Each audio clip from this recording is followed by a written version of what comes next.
Hello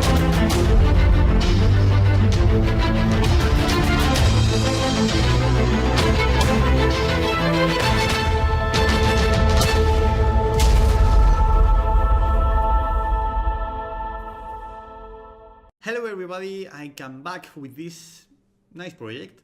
So I would like to bring you something like that because I heard some feedback about some people love how to paint 75mm, so people want to paint models for their own board games.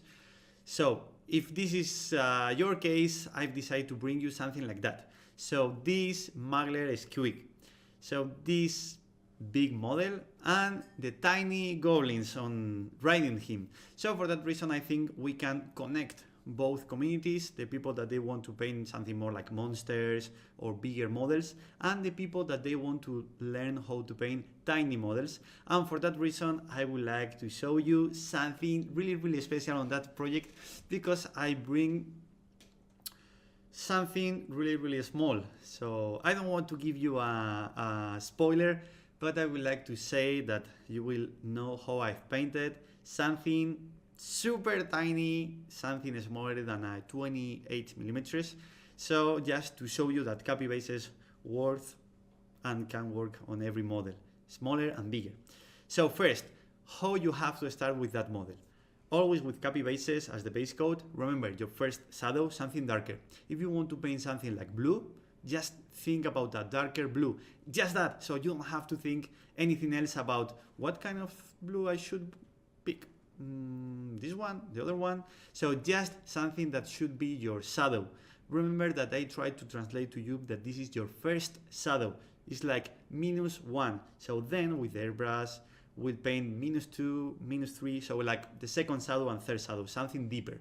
But in that case we need something to draw every volume. So in that case, because we want to paint something like skin or like teeth or the gums, so remember that we have to represent something more organic. So I don't like the kind of anatomies like they reminds me or looks like as an armor. So for that reason, think about this, because you are painting the skin on or over the muscles. So you want to paint the muscles. So if you want to represent the perfect six-pack with a dark lining around every muscle, it's perfect if it's the first step to get something better at the end. So this is something that I would like to say, because it's true that I've seen a lot of six-packs on every model, really awesome. But the truth is, you want to paint the muscle. You have to paint the skin over that muscles, okay? So more or less this is the idea about what I would like to show you in this video tutorial. What happened about base coats? So capibases means about the paint with a thick layer. Remember that in this video tutorial I'm going to use AK colors just to bring you more and more materials, more tools, more colors, and just to help you to decide what kind of colors you wanted more than the others. Just for that. So if you have to paint with a thick layer, you have to remember this. You have to load your brush, move your brush on your model and extend the painting. So extend the paints. And then if you need to cover again, like for example in that case when I'm painting with this kind of white, but the truth is a gray color, but looks like a white because I have a dark blue. So this is the only reason. So if you have to paint something white, like a white color in a cloth or in this one, because this is like a leather with the belly with these kind of colors, remember, choose what kind of gray you want it, but don't what kind of white you have to use. So remember, I wanted to use this kind of gray because it's the shadow for this white color. Remember that. So if this kind of white can't cover it well, just paint 2 layers or 3 layers. But the tip on this is paint 1 layer. If you have stripes or stuff like that, just dry the surface with a hair dryer or just keep enough time drying, and then paint the second layer. If you want to paint faster than this, you will have humidity, or the layer will be wet in some places and in other places will be completely dried. What happens when you have something like that? You will start to make mistake. You will to create this kind of sticky painting, like thick layers, like a bit weird. So please remember that if you paint over a wet surface, you will paint the next layer and you will remove this wet layer and you will paint again the first layer. But in the place where you have dried this layer, you will paint the second layer. So for that reason, you can see some mistakes on your brush strokes. Remember, paint one layer, dry the layer, and then paint another one if you need it, okay? So when we have something like that, with dark colors on every place, like teeth, tongue, mouth, the gums, and the skin, so something like that, just with 3 colors we can start. It's the moment to start to paint with your nice brush and paint the next steps. So the next layers, the next lights, the next highlights. What happened in that case? You have to repaint the 90% of the previous layer. Why I would like to say 90% of that?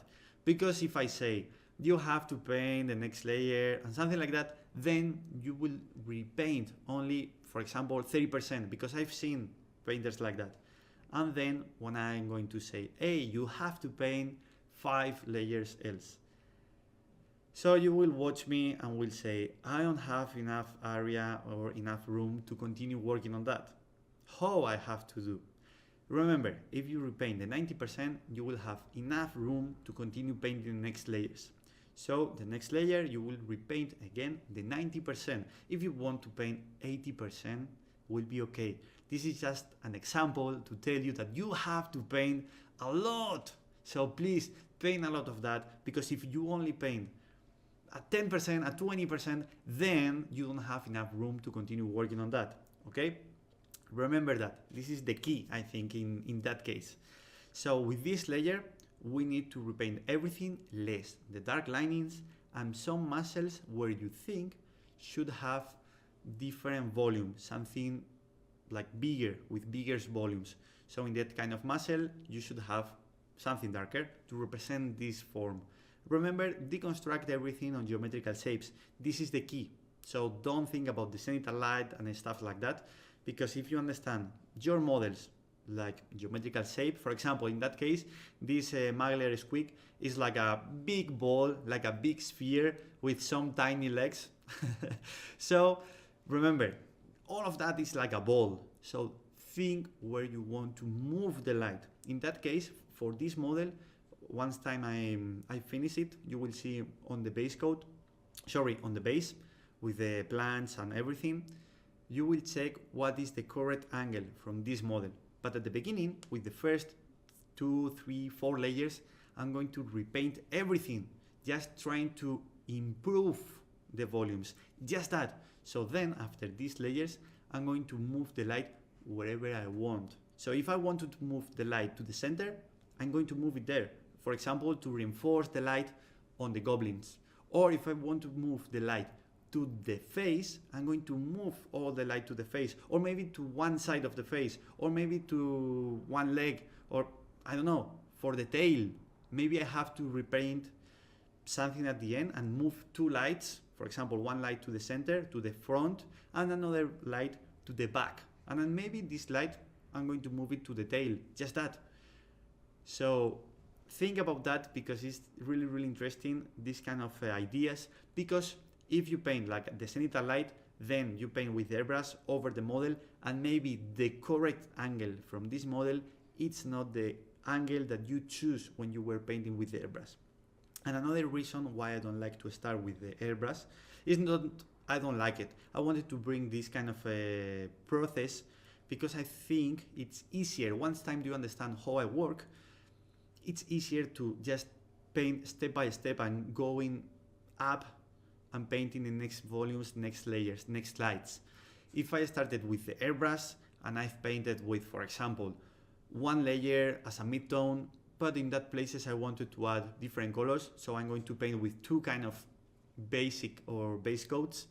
Then I've painted the shadow, but maybe I think that if I've painted with 2 kind of base coats, different colors, I should use different shadows, right? And then 2 different soft lights. So at the moment that I would like to start with my brush, I have 6 different colors with different lights and shadows on my model. So maybe to your brain, it's a bit difficult to understand what kind of light, what kind of muscles, how I should improve this, how I should define that, because maybe with your airbrush you couldn't paint on every dark lining or muscle that I would like to show you with this video tutorial. The muscles, I respect them with my brush. So if you follow this, you will see how you improve quicker, because this is a real professional method to paint models. And for that reason, I would like to show you how to paint the goblins for the people that they want to paint board games or GW models, and the people that want to paint something bigger, like in that case. So I would like to connect both communities, and I would like to know your feedback if you like these kind of projects, or maybe are too long or stuff like that. Because I thought if I can paint something like that, could be really, really interesting, because I can offer you a process or ideas to blend with the airbrush in something bigger, and then translate all this in something bigger to something smaller, like the goblins. So I think it would be really, really interesting, and just to give you more method. So once time I've painted the first layer, you can see perfectly how I've painted on every place, and I keep it, the first coat, the first layer, the base coat, this first shadow, in some tiny places. What kind of places? Where I need to paint to define a fold or a wrinkle, the dark linings, or some muscles that I would like to keep this shadow. Just there, not in more places, okay? So with the next layer, I'm going to paint in the same places, but less. So I have to repaint less area, something like that. And always thinking about the volumes. So first, this Mangler Squig is like a huge sphere, but then the face have like a lot of wrinkles, or have some details like nose, eyes, eyebrows, lips. So you have to represent all of that. If you check, for example, the lips, looks like a cylinder, but then like a tiny spheres on the lip. So remember that, because at the beginning you have to think about something bigger and then deconstruct in smaller places, in smaller shapes. Ta-da! So this is the trick. One time we have painted 3-4 layers like that, will be easier to paint the next layers. And if you made something wrong, or you don't like something, or you feel that these kind of capibases are too weird because you can see perfectly the brush stroke and you don't like it, I'm going to bring you another kind of tool. So I'm going to explain you how to blend a bit with this kind of system or method. So you don't have to think about glazing. It's like glazing if you want to translate like that, but in that case I don't want to use glazing, because glazing means use like a 80 or 90% of water or thinner and 10% of paint. So you will waste your time. You will need to invest just the whole weekend just to blend a bit your model. And maybe you blend it perfectly, but maybe you painted the light and the shadows in wrong ways, or maybe with not the perfect contrast. So for that reason, I don't like it. I prefer explain you this kind of method, create the sketch like this, and every layer make a better sketch, and then blend something if you need it. I'm going to show you now on this video tutorial. But remember, I recommend you blend with airbrush, but if you need it, I'm going to explain you now. So check my wet palette, how I move the paint to another place. I add water there, like 50-50, and I started to blend now with a brush stroke, like a loose brush stroke, okay? So don't worry. In a dark area, going to the light with exactly the same color I use for this layer. Exactly the same. I don't want to see how you are painting with a darker or lighter. Should be or have to be the same color. Why? Because if you cover it well with 100% with the previous layer, with this kind of turquoise, then you will paint with exactly the same color, but with less pigment. So you will start in a shadow, moving to the light. So the drop with the pigment will stop in the place where you have this color. So can absorb more light, can't absorb more pigment, so you will have exactly the same color and nobody will see as a mistake. Will look like this, like a gradient with exactly the same color. It's like blending with this kind of gradients, like glazing, but with 1 or 2 layers will be more than enough. Okay? Something like that, as you can see. Loose brushstrokes, without fears. So I wanted to bring everything about my positivism on every project, because remember, this is your hobby and you have to enjoy painting. This is awesome, so you have to enjoy this hobby, because if you can't enjoy, then you will go to another places, another kind of hobbies with different feedback, more straight feedback, like faster feedback. But remember, once time you have painted this model, this is for the whole of your life. You will keep in your glass case, or you will go with this model to share with your friends, or painting competition, painting exhibitions, and stuff like that. And as for that, please don't be stressful about the competition, because the truth, this is completely subjective. So it's depend of the judgment, or the judge, the jury you have in front of you will decide if you worth or not. But maybe in another contest the idea will be completely different, because the judgment change. So for that reason, paint for yourself, enjoy with what you are doing, and forget everything about that. So remember, have fun painting, because this is awesome. So something about the project. Remember that I would like to bring you more tools, and this is another one. So a lot of people asking me, hey, how you have to paint a lizard skin, how I should do it. I was thinking to paint this like a chameleon or like a lizard, and I've decided to show you how to create gradients with dots. It's not like an stippling, but more or less. So you have to cover perfectly, as I explained you, with flat colors, like a cartoon style. And then between the previous layer and the color, the current color, paint between them some dots. With this, you will get a gradient much more interesting than when you are painting a lizard like that, than maybe when you are painting a human. But if you wanted to paint it a human like that, could be possible too. So the idea is paint with this kind of dots between every layer to create the gradient. Remember, this is just because it's the beginning, and I would like to show you more and more and more. So then, after everything, after all these sketches, I'm going to blend with my airbrush all these stippling or dots that I made it.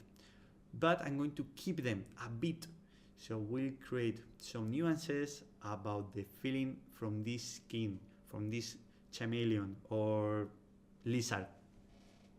Okay, so you can see this kind of stippling. In some places will be thicker because I like it, and in some places I will paint it thinner because I need it. So remember that in some places you have to paint with something thicker because maybe you want it, or you have the possibility to do it, but in some places you have to paint thinner to have different size on the same skin. So to represent something more realistic, this is like a cartoon style, but with nuances about realistic. For example, in the face, on the face, I was painting with this kind of stippling with more control, because it's something tiny and you have to represent the details. Always thinking about the shape. If you see the check or the dots, I've painted in some places where I need to add light, the highlights.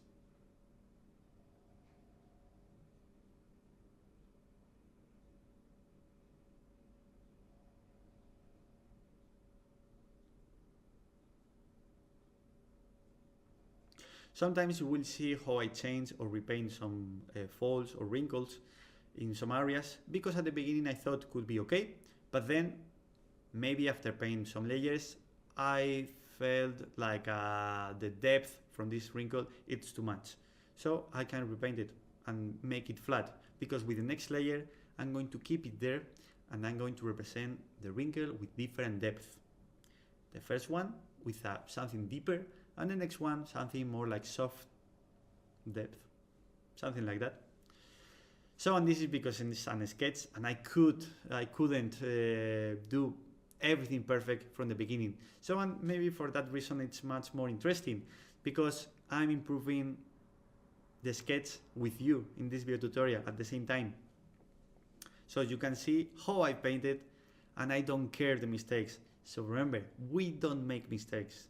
We create the information, and then if you don't like it, we'll change for a new one. But with the next layer, or maybe at the end. So please enjoy painting. Don't feel stressed about the mistakes. Just have fun.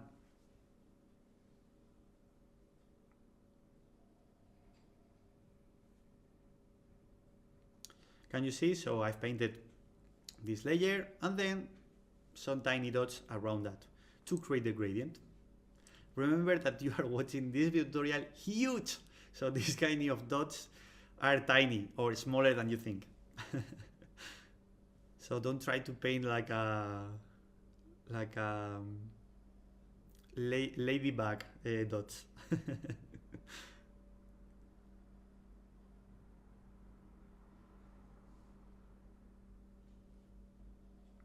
So for example, in some muscles, I wanted to paint the muscle with new light. So just repaint with that light. Maybe at the beginning you thought that should be okay, and maybe then you have to repaint it. So don't worry about that. So paint everything with your brush because you have a perfect base coat, uniform on every place, and then just going up, you will decide if you need something lighter or not, or stuff like that.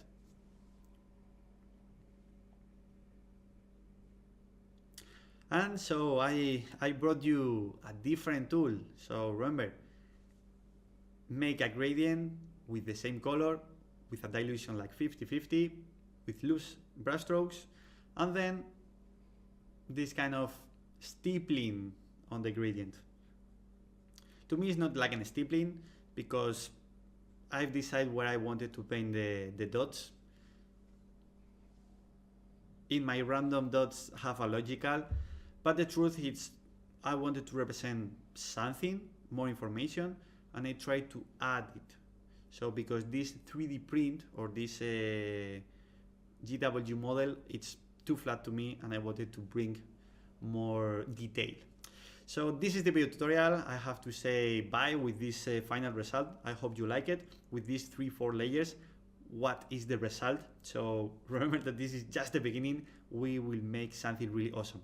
So again, thank you very much for your huge support. This is awesome to us, and I hope you have enjoyed watching this, and see you in the next one. So bye bye.